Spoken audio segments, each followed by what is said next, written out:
दूसरे को प्रोत्साहित करें कि तुम लड़ करके मर जाओ मेरे लिए, तुम्हें बड़ा यश मिलेगा, कि ये वृत्ति जो है, ये वृत्ति वस्तुतः देववृत्ति नहीं है।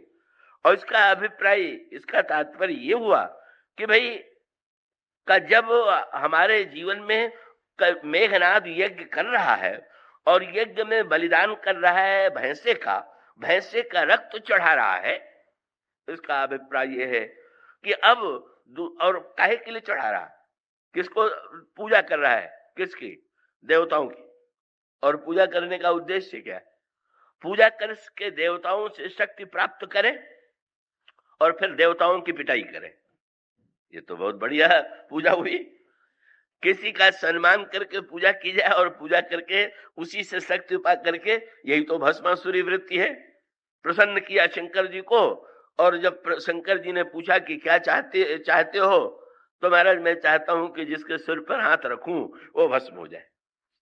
शंकर जी भोले वाले का अच्छी बात है, तो पहला यही कहा कि अब आपके सिर पर हाथ रख करके देखें वरदान आपने सही दिया है कि नहीं दिया। तो भाई इसका अर्थ ये हुआ, अब ये जो यज्ञ की क्रिया दिखाई दे रही है, यज्ञ केवल क्रिया का नाम नहीं है। बकरे को काट देने का, भैंसे को काट देने का नाम यज्ञ नहीं है।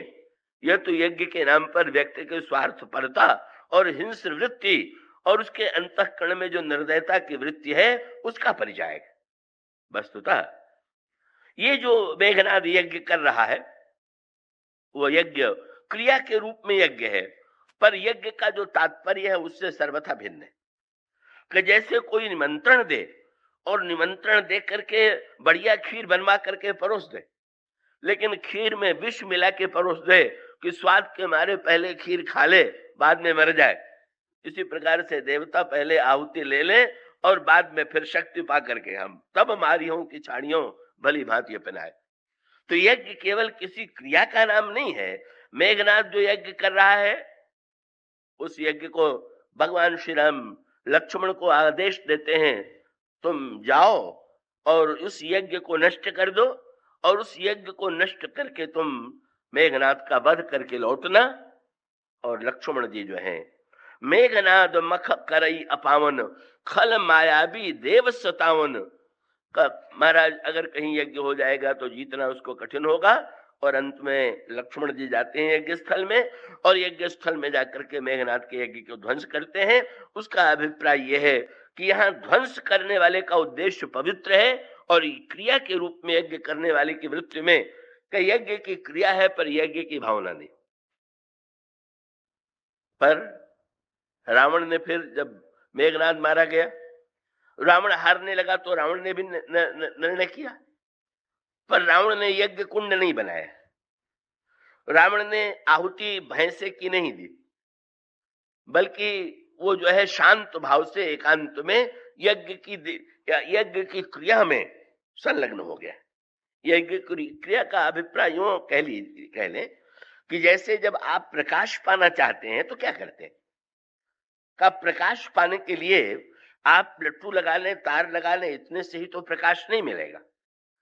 तो प्रकाश के केंद्र से उसको जब आप तार को जोड़ेंगे और उसमें बिजली प्रवाहित होगी तो प्रवाहित होने के पश्चात आपको प्रकाश मिलेगा। इसी प्रकार से ये देवताओं का जो वर्णन किया गया है, वो देवताओं का वर्णन किया गया है कि ये अलग अलग शक्तियों के पुंज हैं और इनमें अलग अलग, सरस्वती बुद्धि के देवी हैं, गणेश जी विवेक के देवता हैं का, और सब देवताओं के लिए इस प्रकार का वर्णन। कुबेर धन के देवता हैं, लक्ष्मी जी धन की देवी हैं।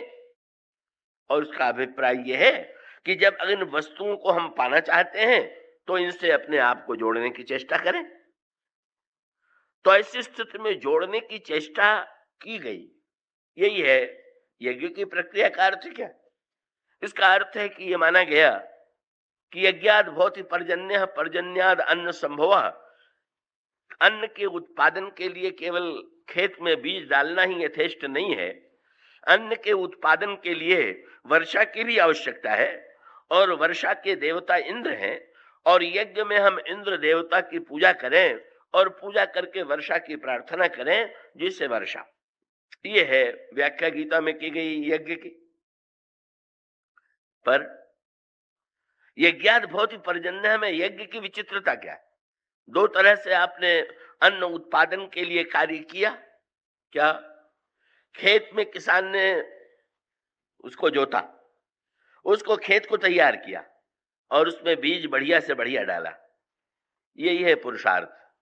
हम और आप जितने हैं हल चला रहे हैं, ये जो हमारा आपका कर्म करना है, ये कर्म जो है वही हल है।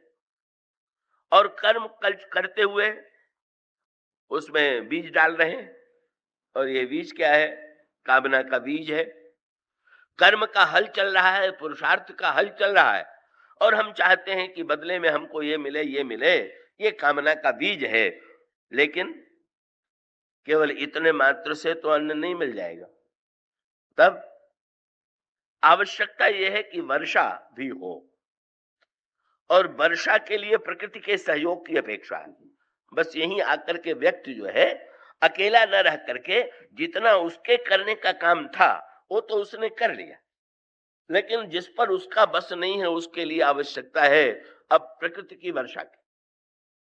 और जब वो इंद्र को यज्ञ के द्वारा प्रसन्न करता है, तो प्रसन्न करने का अभिप्राय यह है कि वर्षा के देवता इंद्र हैं, और हमने प्रसन्न उनको करके उनसे प्रार्थना किया कि आप जल दीजिए जिससे खेती हरी भरी हो और अन्न प्राप्त हो।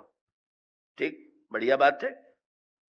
लेकिन एक बात जुड़ी हुई है ना, कि आप यज्ञ करें और यज्ञ करके इंद्र देवता के मंत्र पढ़ करके आहुति दें, और यज्ञ देवता से ये कहें कि वर्षा तो कीजिए पर मेरे खेत में कीजिएगा, हमारे बगल वाले के खेत में पानी न बरसने पावे, तो बड़ी विचित्र स्थिति हो गई। अन्न आप अपने खेत में डालिए, पर वर्षा के लिए मत कहिए कि मेरे केवल खेत में हो। कहो तो वर्षा होगी तो सबके खेत में हो। और इसका अर्थ है कि अपने स्वार्थ को लोकोपकार से जोड़िए, अपने लिए कर्म कीजिए, अपने लिए बीज डालिए, लेकिन इसके साथ साथ ऐसा भी कर्म कीजिए कि जिसका उद्देश्य का वर्षा आपके लिए ही नहीं होगी, सबके लिए होनी चाहिए। यह है यज्ञ की मूल भावना। किंतु असुरों की वृत्ति यही रही कि वो प्रकृति के देवताओं से संपर्क जोड़ते हैं और जोड़ करके शक्ति पाते हैं। बड़ा एक सांकेतिक प्रसंग आता है रामायण में, गंभीर और आध्यात्मिक है, मुझे विश्वास है आप पूरी एकाग्रता से उसे सुनेंगे। क्या? रावण सीता जी को लंका में ले आता है, और लंका में सीता जी कौन है? मूर्तिमती शक्ति। और शक्ति से रावण अपने को जोड़ने की चेष्टा कर रहा, जैसे बिजली के केंद्र से तार जोड़ करके बिजली पाने की चेष्टा की जाए, रावण ध्यान कर रहा है। ये ध्यान क्या? ध्यान का अर्थ ये है कि आपने आंख मूंद लिया, नेत्र मूंद लिया। जब अभी कथा प्रारंभ होती है तो आपने देखा होगा, मैंने आप लोगों से भी अनुरोध करता हूं कि आप ध्यान करें। मैं स्वयं भी ध्यान करता हूं। तो ध्यान क्या? इसका जो वाक्य आपके सामने कहा जाता है कि भगवान ही वास्तविक वक्ता है, तो बोलते समय ध्यान करने का अभिप्राय यही है कि हम नेत्र मूंद करके प्रभु से अपने को जोड़ने की चेष्टा करें, अपने को शून्य बनाने की चेष्टा करें कि प्रभु इस व्यक्ति की वाणी के माध्यम से आप कृपा करके बोलिए। तो ध्यान की प्रक्रिया जो है वो बड़ी शक्ति देती है। अगर आप नित्य थोड़ी देर जोड़ने की चेष्टा करें भगवान से, नित्य अपने आप को ध्यान में जोड़ने की चेष्टा करें सद्भावों से, तो आप देखेंगे कि उसका कितना अधिक प्रभाव पड़ता है। इसका अनुभव मुझे तो प्रतिदिन होता रहता है। पर ये प्रतिक्षण और प्रतिदिन जो होता रहता है, इसका अभिप्राय यही है कि वस्तुतः हम ईश्वर से जब जुड़ जाते हैं, जैसे यंत्र जिसमें वक्ता के समक्ष लग गया तो यंत्र वक्ता की वाणी को चारों ओर प्रसारित करने लगा, इसी प्रकार से वक्ता भी एक यंत्र हो गया। तो यंत्र होकर के ईश्वर की वाणी को वो चारों ओर प्रसारित कर रहा है। इसका अभिप्राय ये। तो रावण सीता जी को ले आता है, और सीता जी को ले आकर के रावण अपने हृदय में बसाता है। शक्ति से रावण नाता जोड़ने की चेष्टा करता है। कई लोग समझते हैं कि रावण बड़ा भारी भक्त था, क्योंकि रामायण में एक चौपाई आ गई कि रावण जब हरण करने के लिए आया तो सीता जी के चरणों में प्रणाम किया। क्या आप समझते हैं कि प्रणाम करना रावण के भलमनसाहत का लक्षण है? ये जितने शक्ति के प्रेमी हैं, ये तो सब सिर तो केवल शक्ति के सामने ही झुकाते हैं, ईश्वर के सामने सिर झुकाना तो इनको पसंद ही नहीं। ऐसे मिलेंगे आपको जो ईश्वर के सामने सिर झुकाना पसंद नहीं, पर कभी कोई छुरा लेके खड़ा हो जाए तो तुरंत साष्टांग प्रणाम करेंगे, क्योंकि वो जहां सामने प्रत्यक्ष रूप से शक्ति को देखेंगे उनको झुकने में संतोष नहीं। रावण शक्ति के सामने झुकता भी है, शक्ति को ले भी जाता है और शक्ति को अपने हृदय में बसाता भी है, पर शक्ति का कितना बड़ा दुरुपयोग है। आप कहीं कभी बिजली के केंद्र से, पावर हाउस से संबंध जोड़ करके प्रकाश ले लें और प्रकाश लेकर के उसमें आप अनर्थकारी दूसरों की हत्या करने की योजना बनावें या वहां पर किसी शस्त्र का व्यक्ति निर्माण करे, तो इससे बढ़कर के प्रकाश का दुरुपयोग क्या हो। तो रावण ने सचमुच देख लीजिए शक्ति से अपने को जोड़ लिया, और कितना चमत्कार रावण में आ गया कि रावण का सिर और रावण की भुजा कटने पर भी रावण मर नहीं रहा। आगे चलकर के जब भगवान ने विभीषण से पूछा कि विभीषण रावण मरता क्यों नहीं, तो विभीषण जी ने कहा कि महाराज रावण की नाभि में अमृत कुंड है और जब तक ये अमृत कुंड रहेगा रावण नहीं मरेगा। पर ये रावण के नाभि में अमृत कुंड कहां से आ गया? और इसका तात्पर्य यह है कि रावण के हृदय में बैठी हुई सीता जी है महाशक्ति और नाभि है नीचे, और सीता जी के चरणों से निरंतर महाशक्ति में जो दिव्य अमृत शक्ति है वो अमृत का क्षरण जो है हो रहा, और वो अमृत जो है संग्रहित होकर के रावण के नाभि कुंड में एकत्र हो गया।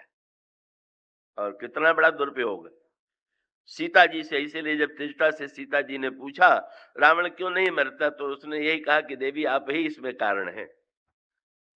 और उसका अभिप्राय यह है कि शक्ति से संबंध, शक्ति से एकाग्र था। रावण बड़ा एकाग्र है और वो शक्ति से पूरी तरह से सदाकार रहता है, हर क्षण शक्ति शक्ति का ही चिंतन करता रहता है।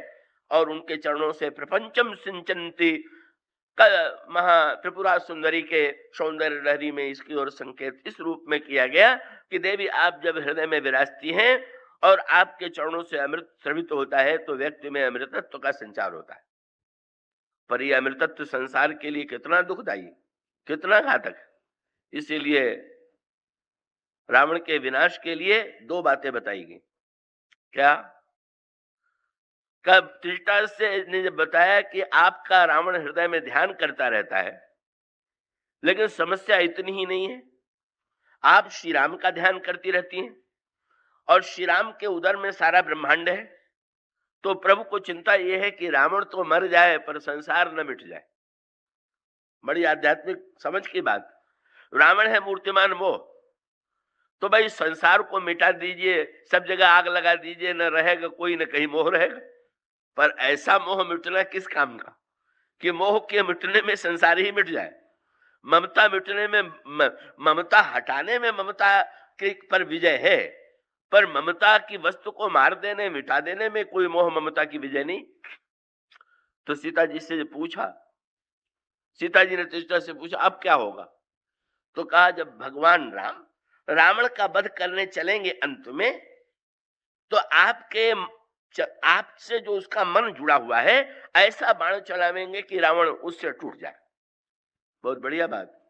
जो व्यक्ति प्रकाश का दुरुपयोग कर रहा है उसको अगर मूल केंद्र से उसका संबंध तोड़ दिया जाए तो परिणाम होगा कि जिस बिजली की शक्ति का दुरुपयोग कर रहा है वो दुरुपयोग रुक जाएगा।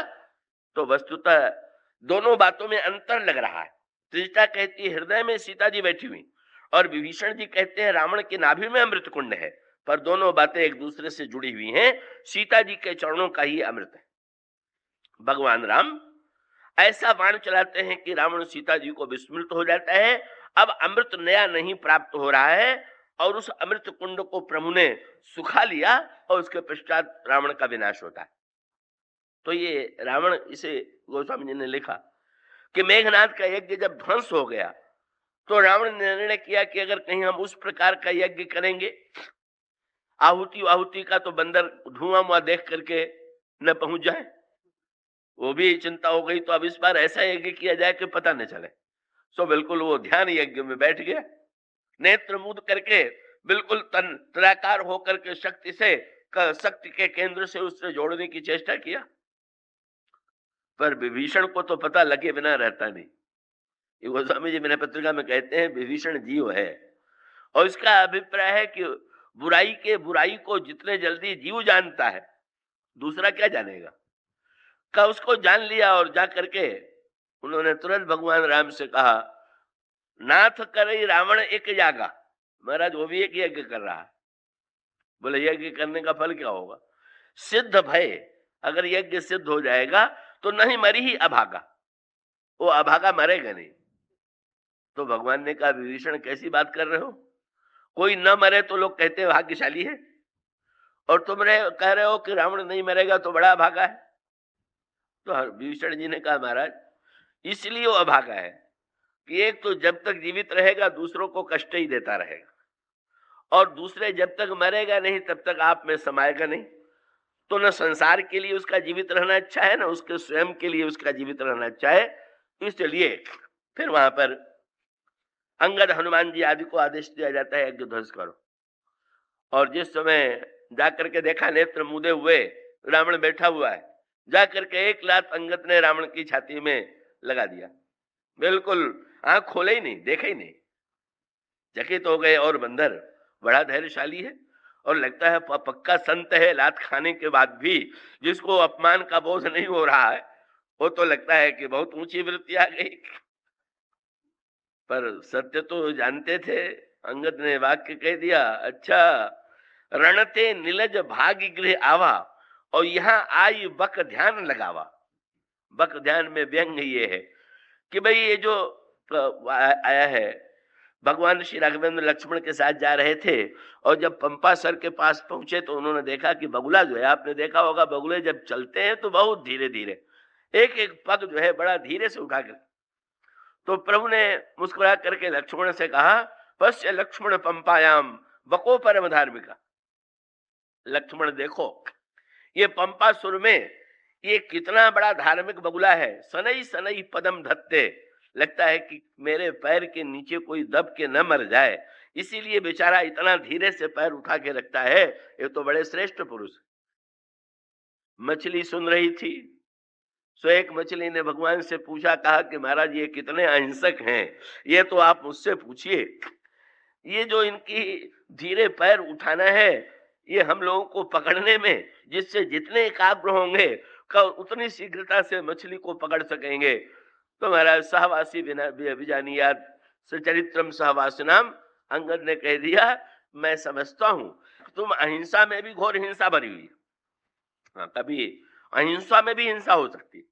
और उसका अभिप्राय कि जब लात लगती है तो रावण कोई संत थोड़ी, अच्छा बदला लूंगा, पर एक बार पूरी शक्ति एकत्र कर लूं, फिर एक एक की खबर लूंगा कि किसने किसने मेरे ऊपर लात चलाया है। ये जो एक और वृत्ति है, ये यज्ञ के वस्तुतः विरोधी है। यज्ञ केवल क्रिया का नाम नहीं, यज्ञ क्रिया है। यज्ञ की क्रिया यज्ञ का शरीर है, यज्ञ की भावना यज्ञ का प्राण है, और यज्ञ के पीछे जो विचार है वो यज्ञ की आत्मा। जैसे एक व्यक्ति में तीनों जब विद्यमान, आत्मा प्राण और शरीर, तो व्यक्ति पूर्ण है। इसी प्रकार से यज्ञ की क्रिया हो, यज्ञ की भावना हो, यज्ञ का विचार हो, तो यज्ञ पूर्ण होता है। और वो यज्ञ जो होगा उस सबके कल्याण के लिए होगा। उसमें ये बंटवारा नहीं होगा कि इसका कल्याण हो। इसलिए सर्वेत्र सुखन संतु, हमारे यहाँ प्रार्थना की जाती है, सर्वेत्र सुखन संतु सर्वे संतु निरामया सर्वे भद्राणि पश्यन्तु मां कश्चित दुख भाग भवेद। प्रार्थना करके, पूजा करके हमारे यहाँ श्लोक बोला जाता है, सब संसार के प्राणी सुखी हो, संसार में कोई व्यक्ति रंच मात्र दुखी न हो। तो यही दो विचारधारा है। भगवान श्री राघवेंद्र लंका युद्ध करके भगवान राम की हो गई, पर भगवान राम ने अधिकार न करके विभीषण को दे दिया। उसका अर्थ है कि ये जो मानवता का दिव्य भाव है, देवता में तो देने लेने की वृत्ति है, पर उससे भी श्रेष्ठ भावना है जहां पर भगवान श्री राघवेंद्र प्राप्त वस्तु का विभीषण को ही दे देते हैं, स्वयं उस पर अधिकार पाने की वृत्ति उनके अंतर जीवन में नहीं है। भगवान राम का पूरा चरित्र और पूरा जीवन ही यज्ञ है। और इतना ही नहीं, अयोध्या जाने की बात हुई तो शीघ्रता से पहुंचने के लिए विभीषण जी ने प्रस्ताव किया कि पुष्पक विमान पर बैठ के चले जाइए। कब भगवान श्री राघवेंद्र पुष्पक विमान पर चले गए, का देख करके दूसरों को भ्रम हो सकता था कि अब तो भगवान भला लंका पर अधिकार नहीं किया तो अब विमान तो कम से कम रखे ही लेंगे। लेकिन आश्चर्य, विमान स्वयं तो रखे ही नहीं उन्होंने। आशा थी कि अब लंका में फिर से विभीषण के पास भेज देंगे, तो विभीषण के पास नहीं भेजा। तब बोले उतर कहो प्रभु पुष्प कहीं, तुम कुबेर पह जाओ। भाई जहां से तुम आए हो पहले वहां तुम चले जाओ। ये दो संघर्ष, दो टकराहट, एक और विश्व कल्याण की भावना, विश्व को सुखी देखने की भावना, ये यज्ञ की भावना है, और दूसरी ओर केवल अपने स्वार्थ की पूर्ति की भावना, केवल अपने को सुखी करने के लिए दूसरों को कष्ट पहुंचाने की भावना। इसलिए ये जो भेद बुद्धि है, जो कल आपके सामने बात कही गई थी, ताड़का तो भेद बुद्धि है। और जब तक भेद बुद्धि रहेगी अपने पराई की, चाहे वो जाति के नाम पर हो, चाहे परिवार के नाम पर हो, चाहे संबंध के नाम पर हो, तब तक मनुष्य के मन में दोष आए बिना नहीं रहेंगे। ईर्ष्या होगा, जब भेद बुद्धि आवेगी तो ईर्ष्या होगी, द्वेष होगा, संघर्ष होगा, छीना झपटी होगी। इसलिए गोस्वामी जी ने कहा कि भाई केवल बाहर वालों से थोड़ी व्यक्ति झगड़ता है, अपने परिवार में भी पति पत्नी भी तो झगड़ते रहते हैं, बाप बेटे भी तो झगड़ते हैं, भाई भाई भी तो झगड़ते हैं। क्यों? बोले ताड़का। और इसका अर्थ क्या कि जब दोनों एक दूसरे से छीनने की चेष्टा करेंगे, हम इनसे सुख छीन लें और दूसरा भी चाहेगा कि हम छीन लें, तो जब दो व्यक्ति एक दूसरे को छीनने की चेष्टा करेंगे तो संघर्ष होना नहीं रहेगा। ऐसी स्थिति में जब तक भेद बुद्धि है तब तक निश्चित रूप से दोषों को आने से रोका नहीं जा सकता। और जब तक मनुष्य के मन में दोष बने हुए हैं तब तक मनुष्य के जीवन में दुख का पूरी तरह से, चाहे वो लाख प्रयत्न करे, रोग रहते हुए जैसे व्यक्ति शांति पाना चाहे तो संभव नहीं है, इसी प्रकार से दोष रहते हुए दुख का विनाश नहीं हो सकता है। इसलिए आवश्यकता है हमारे जीवन से भेद बुद्धि मिटे, हमारे अंतःकरण से दोष मिटे और हमारे अंतःकरण के जो दुख है उसका विनाश। और इसका उपाय क्या है? वो स्वामी जी कहते हैं राम नाम को देख लीजिए। ये राम नाम एक है कि अनेक? तो समेटने की कला क्या? अक्षर और मात्रा की दृष्टि से देखिए तो तीन, र अ म, मात्रा अ है और र और म, इस तरह से तीन दिखाई पड़ा। और तीन दिखाई देने के पश्चात जब शब्द की, अक्षर की दृष्टि से देखा, मात्रा की दृष्टि से नहीं, तो हुआ बोले दो है, रा और म। और तत्वतः जब विचार करके देखा शब्द की दृष्टि से तो एक, शब्द से विचार करके देखें तो राम एक शब्द है, अक्षर की दृष्टि से विचार करके देखें तो राम और म दो अक्षर है, और मात्रा की दृष्टि से विचार करके देखें तो र अ म ये तीन। सो तीन से दो में जाइए, दो से एक में जाइए। यही है भेद से अभेद की ओर जाना। भगवान राम ने को हनुमान जी ने देखा तो देखते ही कहने लगे आप कौन है? प्रभु ने कहा आपको क्या लग रहा है? तो हनुमान जी ने कहा कि तुम तीन देव मह कोई, ब्रह्मा विष्णु शंकर इन तीन में से दो हैं। प्रभु मुस्कुराए, और कुछ? बोले नहीं, ये ठीक नहीं लग रहा। तब नर नारायण की तुम दो, ब्रह्मा विष्णु शंकर तीन में से दो कहे तो ये कमी हो गई कि अब आमे तो तीनों आमे या तो तीनों ना आमे, तीन में दो कैसे आवेंगे? तो मेरा निर्णय ठीक नहीं। आप दो हैं तो लगता है कि आप दोनों नर और नारायण। भगवान फिर भी नहीं बोले। हनुमान जी ने कहा अब तो मेरा विचार बदल गया, अब क्या लग रहा?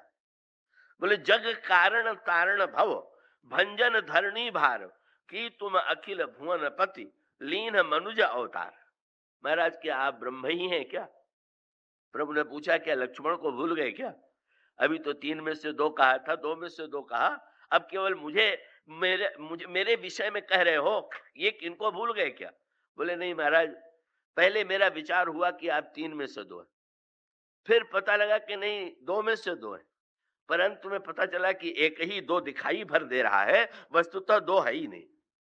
और यही है इसका अभिप्राय यह है कि राम नाम में ही सारी सृष्टि समाई हुई। कि सृष्टि को आप अक्षर के रूप में ही न देखिए, मात्रा के रूप में ही न देखिए, शब्द के रूप में अखंड ब्रह्म तत्व है। और इसी प्रकार से जब हम नाम का जप करते हुए नाम की अखंडता का, नाम की अद्वैत वृत्ति का चिंतन करें, तो उसका परिणाम होता है कि हमारे जीवन में भेद बुद्धि कम होती है, भेद बुद्धि का विनाश होता है। और ऐसा लगने लगता है कि सब के मूल में ये ईश्वर का ही नाम है। शंकर जी से किसी ने पूछ दिया, महाराज आपको जहर और अमृत में भेद नहीं लगता है क्या? तो शंकर जी ने यही कहा कि बताओ जहर कहां से आया और अमृत कहां से आया? बोले समुद्र में से। समुद्र कहां से आया? का तो भगवान में से। तो बोले जब वो एक से ही आया हुआ है तो भेद तुम ही लोगों को दिखाई दे रहा है, मुझे क्या भेद दिखाई दे? इसलिए राम नाम के जप के द्वारा हमारी भेद बुद्धि और दोष और दुख मिटे, ये संकेत इस संदर्भ में किया गया। इन पंक्तियों में गोस्वामी जी ये कहते हैं कि त्रेता युग में अवतार लेकर के भगवान श्री राम ने जो लीलाएं संपन्न की, जिन समस्याओं का समाधान किया, आज स्थूल रूप में भले ही वे समस्याएं हमारे सामने न हो, पर हम सबके अंतर जीवन में, अंतर हृदय में वो समस्याएं आज भी विद्यमान। और यदि आज हम उन समस्याओं का समाधान पाना चाहते हैं, तो हमारा एकमात्र कर्तव्य यही है कि भगवान के मंगल में नाम का आश्रय लें,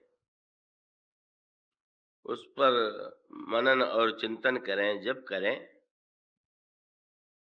और यदि हम नाम का आश्रय सही सही अर्थों में लेंगे, नाम जप यदि हमारे जीवन में ठीक ठीक होता रहेगा,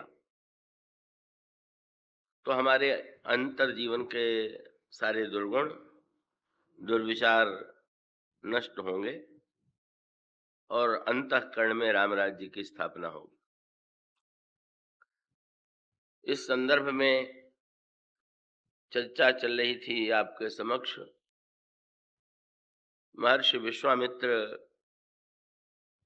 के यज्ञ में 3 बाधक पात्र हैं, और वे हैं ताड़का, मारीच और स्वभाव। महर्षि विश्वामित्र ऐसा अनुभव करते हैं कि इन राक्षसों का विनाश बिना भगवान की कृपा के नहीं होगा। और इसका अभिप्राय यह है कि विश्वामित्र जैसे महात्मा को भी जब यह अनुभव होता है कि राक्षसों के वध के लिए तो भगवान की आवश्यकता है, तो इसी सत्य की अनुभूति हमारे आपके जीवन में भी होनी चाहिए। जिनके जीवन में दुर्गुण समस्या नहीं है, या जो दुर्गुणों से समझौता जीवन में किए हुए हैं, ऐसे अधिकांश व्यक्तियों की बात अलग है, क्योंकि उन्हें समस्या का अनुभव नहीं हो रहा। पर ऐसे व्यक्ति जो बुराई को बुराई के रूप में समझते हैं, पर बुराई को बुराई के रूप में जानते हुए भी उन्हें मिटाने की क्षमता अपने आप में नहीं देखते। प्रयत्न करता है व्यक्ति की बुराइयों का विनाश हो, पर बुराइयों की शक्ति के सामने उसको अपनी असमर्थता का अनुभव होता है। तो आप इस दृष्टि से विचार करके देखें, धर्म और भक्ति। पहले महर्षि विश्वामित्र यज्ञ करते हैं, यज्ञ में आहुति देते हैं, और यज्ञ जो है वो धर्म का सर्वश्रेष्ठ स्वरूप। और बाद में महर्षि विश्वामित्र अयोध्या से श्री राम को और श्री लक्ष्मण को मांग करके ले आते।